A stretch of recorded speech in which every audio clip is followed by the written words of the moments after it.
And welcome back to Nomad and Wandergirl, Japan and Taipei 2025. I think we're at day 26, 27. Trip is coming to slowly to an end. This is Not yet. okay, last week of a trip. Um, so yeah, Wednesday and Thursday. We spent the last 2 days local to Ginza, Tokyo in general, Ginza and Harajuku. So yeah, Akibara? oh yeah, and Akibara. Yeah.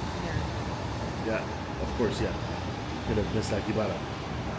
So yeah, Wednesday, which was yesterday, we left the hotel and we both were kind of hungry. So just around the corner. By the way, we're staying at Ginza 6 corridor. If you're ever in Tokyo, highly recommend this hotel. We stayed here last year when we were here. And it's called Royal Park Ginza, Ginza corridor. Corridor. Yeah, Yeah. there's few Ginzas. So yeah, going back to the lunch. As we left our hotel, we turned left.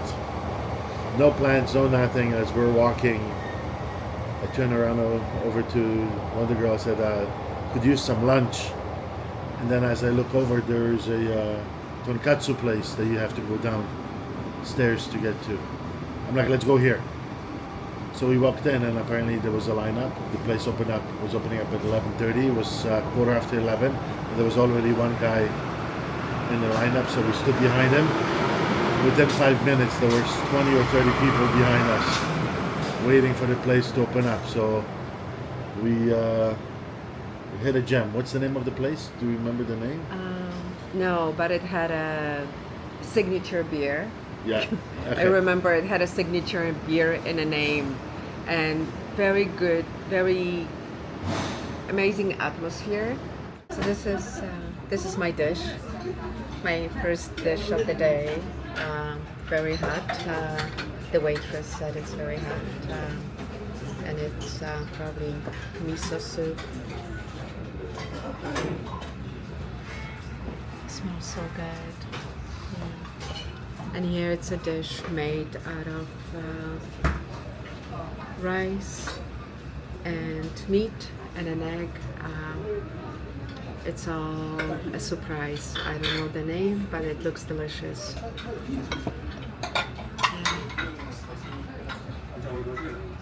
Hungry. And this is my meal. It's the tonkatsu set. We have a nice cut of pork with some salad, some pickled. I don't know what that is.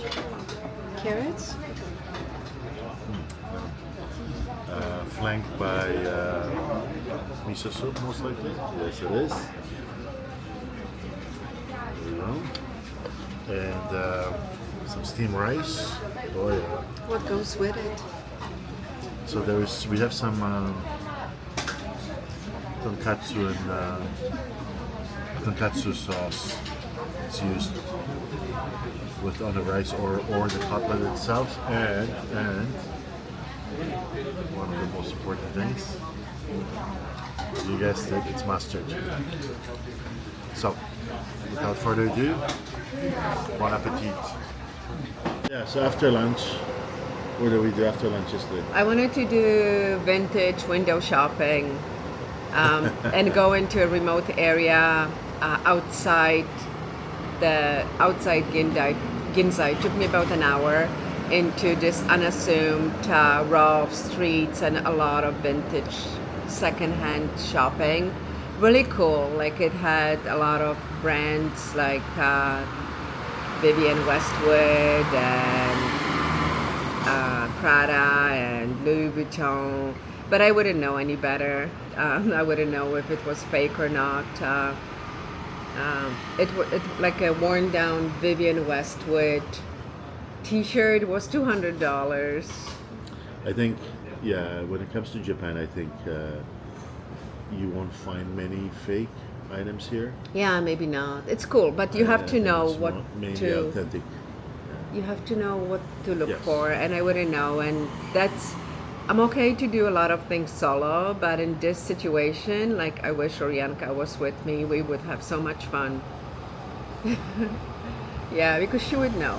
Yeah. I was like, oh, it's nice. Yeah. So I walked, I explored, and there was one thing on my mind because I was quite far away. What would I do if my battery or my phone died? How would I get back? And I had no concept of reference. But yeah. But you didn't. But I didn't, yeah. Okay. So while Wandergirl was doing Vintage window shopping. I did get a trench coat by Aizi Miyake. I'm not sure if I'm pronouncing it properly, but he's this Japanese designer who was very famous. I think died in 2022. He survived Hiroshima and Nagasaki, and that experience of war made him was his creative streak to create clothing and designs that are inclusive and peace oriented and beautiful. Nevertheless, the trench coat is really nice. Yeah, so I the like it. trench coat was $80, and I think I think it was a good buy. Nice navy blue. I look forward to wearing it. So while Wandergirl was doing clothes shopping, I got lost in Akibara and all the electronic town of Tokyo. And Akibara? yeah, Akibara, yeah. I like the name. Yeah, and it doesn't get old. I mean, it's probably fourth or fifth time I'm in Akibara, and there's always something new, some electronics or some new store, some new things that I find. You can easily get lost there for days if you're techie. So that's what I did, and then we met up and Had a late night supper at Yashinoya. You Yeah. can't go wrong with Yashinoya. no, so came back. We met up at the hotel, and I was hungry, but I didn't want 7-Eleven sandwich. So I remember when we got to Tokyo, there was a Yashinoya near the one of the stations, subway stations, Shimbatsu. Why do you like Yashinoya? Because it's good food and it's relatively inexpensive. So we got, I got fried chicken with rice and I think it was a salad for like $8, but it's a really good meal. And A lot of people come and a go. lot of people no? come and it's a Didn't you and Jack explore Yeah, a lot of Jack- Yashinoya? Jack and I used to eat there quite often because the food is good and it's inexpensive and they were everywhere. So, yeah. And then Yeah. what did we do yesterday? Watch trains go by. Yeah, Yeah, you woke up in the morning. I was still sleeping when you went for coffee. I went for coffee. I was when the girl was sleeping, so I decided to go grab a coffee on the street somewhere. Funny thing about Japanese coffee shops, they don't open till later. But I found so there was a sign for Starbucks at Ginza Station, which is about 400 meters from the hotel. So I was heading there, but because it's underground, I got lost, and I found a Japanese coffee shop that was actually open at the station, and I had two-tone, and I had a grilled cheese sandwich with sun-dried tomatoes on focaccia. What's two-tone? Two-tone is espresso with hot chocolate, but it's not powdered hot chocolate. They actually put hot water on a stove, and they added cocoa, and they used whisker to actually mix the cocoa, and then they added to the espresso shot. It was fantastic, and it was under $10, so it was really good, inexpensive. Probably I spent about the same what I would have spent at Starbucks for getting an Americano and a matcha scone. That's my go-to. So, Sounds delicious.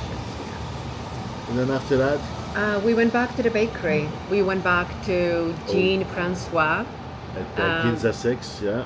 and we got more baked goods. Of course, we got the Tokyo toast. I call it Tokyo toast. French I don't want to toast, call yeah. it French toast. It's Yeah, Tokyo Tokyo toast, toast. You're because it absolute- does taste different. Yes. And we got some more sandwiches, and we ended up having lunch and champagne in our hotel room. Yeah, it was good. It was fun initially, but then we were so tired. Yeah, after I had a craft beer, right? Then you had a champagne. And The after whole that, bottle. Yeah, Well, it's a little bottle. yeah, they're like pocket bottles that you can buy at 7-Eleven. And then we said, I said, I wanted to experience Harajuku. I wanted to see.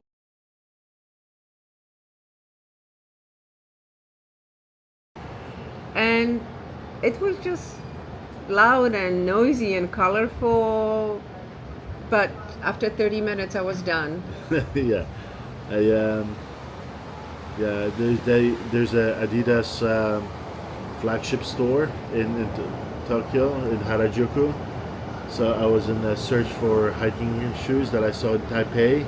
Unfortunately, they don't have it. So Wandergirl and I split up at some point, and I Yeah. ended up going to to Adidas store. And like you, I was fed up with all the crowd of tourists that are there. It's a beautiful area. It's just very touristy, a lot of people. And I said, you know what? I hopped on a train and I head back to the hotel. And then, And I saw there was this store, cool design. I loved the outside of the store, and I was intrigued. And the name of the store was Blue Elephant, which I've learned it's a Korean brand of sunglasses and glasses. if you know, you know. Yeah. Or you can And it see. was reasonable. Yeah. So I picked up a pair. Blue Elephant. Yeah. You went back to the hotel, and I went back to the temple that we visited last time, and it's Meiji Temple. And I have a little brochure. Beautiful, secluded. It's hard to believe that there is such a peaceful and serene temple in the middle of crazy Tokyo. But it's this huge area that was built in honor of Emperor Meiji and Empress Shoken. And he was the 122nd Emperor of Japan. And I think he was very popular, both of them, the Empress and Emperor. I think they had love for people and nature and peace. So when they died, the people came together and raised money to build this beautiful shrine, and they wanted to create a forest. So it was about 100 years ago when the volunteers planted thousands of trees. You wouldn't know that these trees were planted. Now it looks like a big forest with wildlife. Inside Tokyo. Inside Tokyo, it's gorgeous. And I was the last one to run to the temple, and the security officer was, no photos, pray only, no photos, pray only. So I prayed, and I walked back in that empty forest, and just night lamps were on. But I also learned that both the emperor and empress, they like to write waka, which is traditional poems of 31 syllables. And in that poem, they express their feelings towards country and people and nature. And I wanted to read you a poem wrote by the empress. Managing to live without being concerned with trivial things seems, in terms of living long, to be the best medicine. And can I read what the emperor wrote? Of course. So the Emperor Meiji, his poem is, were we to have ties of affection as deep as brothers and sisters, then even foreign people would not become estranged. So a little bit of waka poetry for you. can never go wrong with some lockout poetry. Yeah. And yeah, and so we met back in the hotel, right? And then it was Sylvia wants ramen moment. Ah, yeah, that's right. So Sylvia did find a ramen place right around the corner. And funny enough, last year the street looked familiar, and I recognized there was a restaurant that we ate last year. And the reason why we ate that restaurant because the ramen place that we went to, there was a big lineup and it was raining. So we ended up going. Anyway, this time around we went to the restaurant, to the ramen place, and we got sat down, and I ordered spicy ramen. And when I kind of looked, and it was a U-shape, a C-shape, long table. When I looked down, up and down the table, everybody was ordering the spicy ramen. So I ordered that, and Wandergirl decided to order hot and sour. A dish that was called hot and sour. Hot and sour. Yeah. So I got my ramen first, and it looked really good, and tasted it, and it was really rich. And because of my sore throat, every time I had a sip, it would bother my throat, so I would cough. But then Wandergirl got her hot and sour, and it wasn't hot and sour soup. It was cold noodles with precisely cut up steamed chicken and fresh cucumber with some sweet and sour sauce on the side. So Wandergirl wasn't too impressed, so I decided to switch, and actually worked out pretty good, because I think by eating the hot and sour soup it would irritate my throat even more, and I did enjoy the hot and sour dish. Yeah, there's a lot of noise, a lot of deliveries, and hopefully you guys can hear as well. So yeah, so we ended up eating a really good dinner, and that. And one other thing is because of you've been coughing quite a bit. Okay, yeah. I went to a pharmacy, first trip to pharmacy in Japan, and I got a couple of things, and you can see it on the video. Yeah, yeah. Anything else we want to share with the audience? I think that pretty much concludes the last 2 days or 24 hours if you want to be taking it easy. Yeah. So today I think we may go do a day trip or just relax. We'll see. We don't have any set plans yet. No. But anyway, we'll probably let you know in the next video. So with that, over and out. Over and out.